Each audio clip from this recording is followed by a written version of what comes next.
នៅព្រឹកថ្ងៃច័ន្ទលោកត្រាំបានឲ្យដឹងថាប្រសិនបើបត់ឈប់បាញ់ជាមួយអឺរ៉ង់ផុតកំណត់នោះគ្រាប់បែកជាច្រើននឹងចាប់ផ្ដើមផ្ទុះលោកដូណាល់ត្រាំអះអាងថាលោកមិនចង់ពង្រីកបត់ឈប់បាញ់ជាមួយអឺរ៉ង់នោះទេវ៉ាស៊ីនតោនប្រធានាធិបតីអាមេរិកលោកដូណាល់ត្រាំបានឲ្យដឹងថាវាមិនទំនងទាល់តែសោះដែលលោកនឹងបន្តបត់ឈប់បាញ់រយៈពេល2សប្តាហ៍ជាមួយអឺរ៉ង់ប្រសិនបើកិច្ចព្រមព្រៀងមិនត្រូវបានឈានទៅដល់មុនពេលវាបញ្ឈប់នៅសប្តាហ៍នេះនេះបើយោងតាមរបាយការណ៍របស់កាសែត Bloomberg លោកដូណាល់ត្រាំបានឲ្យដឹងថា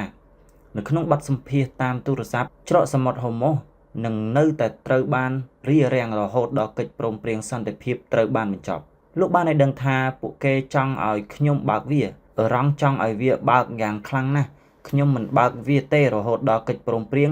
ត្រូវបានចុះហត្ថលេខាតម្លៃប្រេងបានកើនឡើងខណៈដែលទីក្រុងវ៉ាស៊ីនតោនរក្សាការបិទផ្លូវរបស់ខ្លួន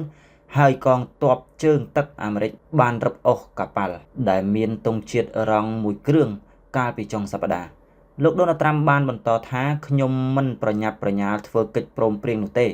លោកថាបទឈប់បាញ់ដែលលោកបានប្រកាសនៅថ្ងៃទី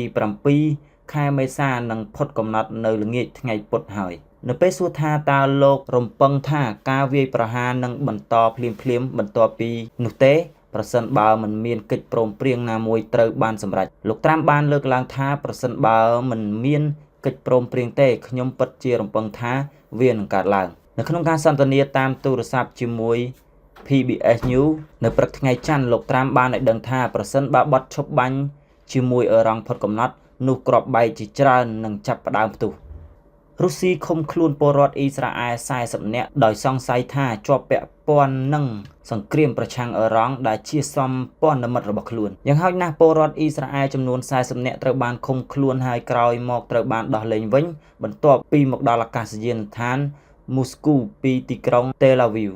កាលពីថ្ងៃអាទិត្យនេះបើយោងតាមការបញ្ជាក់របស់ក្រសួងការបរទេសបន្ទាប់ពីរបាយការណ៍របស់រុស្ស៊ីអំពីហេតុការណ៍នេះយោងតាមសារព័ត៌មាន The Times of Israel ចេញផ្សាយនៅថ្ងៃទី20ខែមេសាឆ្នាំ2026នេះថាអ្នកដំណើរទាំងនោះត្រូវបានគេរាយការណ៍ថាត្រូវបានឃុំខ្លួនដោយសង្ស័យថាមានទំនាក់ទំនងជាមួយសង្គ្រាមរបស់អ៊ីស្រាអែលដែលប្រឆាំងនឹងសម្ព័ន្ធមិត្តរបស់រុស្ស៊ីគឺអ៊ីរ៉ង់